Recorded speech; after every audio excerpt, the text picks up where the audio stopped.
Ito guys yung kapag meron pa siyang buto. Ayan.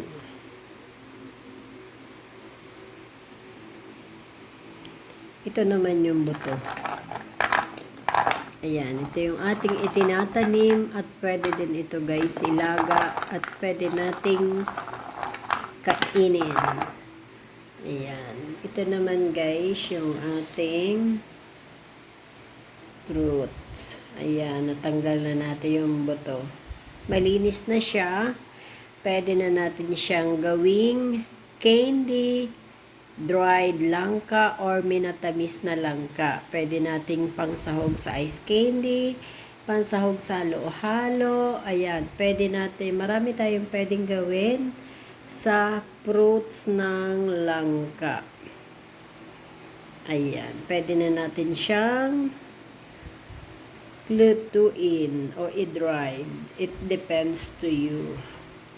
Ayan lang guys, ang aming tanim na langka. Napapakinabangan na. O ayan, thanks for watching guys.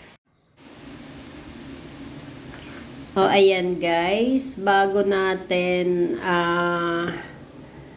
pagkatapos nating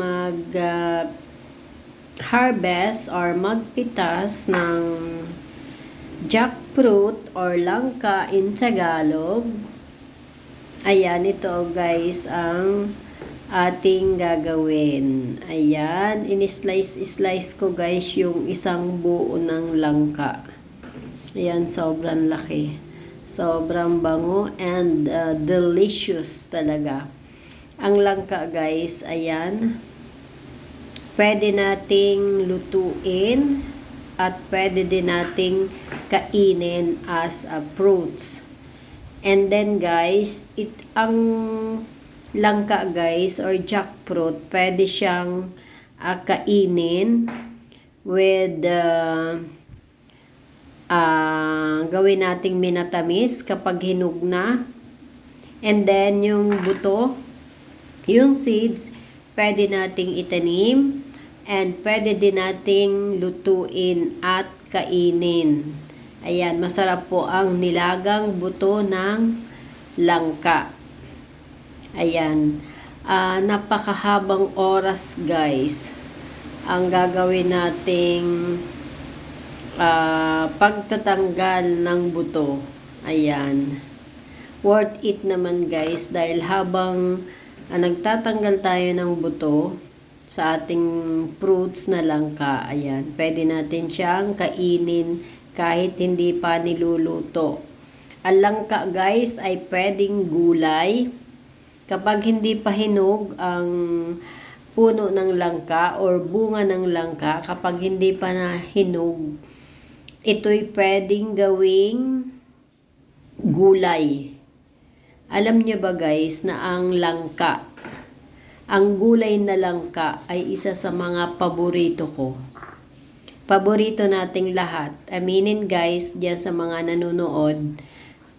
'Di ba ang langka guys, ang sarap niyan na gulay. Pwede mong gataan na may lahok na mga isda or dried fish or tuyo. Sobrang sarap guys. Lalo na ngayong umuulan. Ang sarap ng gulay na langka. And dahil dito po sa amin sa Laguna, marami kang mabibiling gulay na langka. Kaya itong puno ng aming langka, sabi ko, pahihinugin ko na laang ito. Kasi pwede naman bumili ng ng gulay na langka.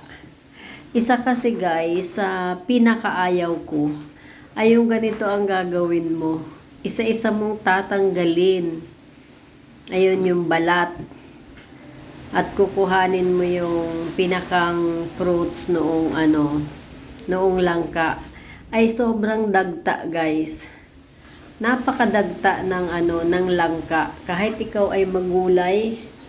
I remember when a little child, Kahit nung bata pa ako guys, mahilig na talaga kami sa gulay na langka. Kasi yung aming bahay, ang dami ding tanim na langka ng parents ko.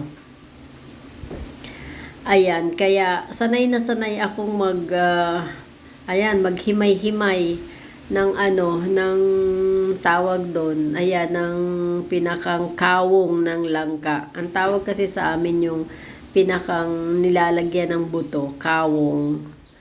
Kawong ba? Or I don't remember. What do you call that? Pero ganyan, sobrang haba ng oras guys. Oo, sobrang haba ng oras nang gugugulin mo para lang, ayan, matanggal yung buto. Ayan. Ano lang guys, yung halimbawa wala kang masyadong ginagawa. Kasi, yan nga yung pinakaayaw ko. Excuse me.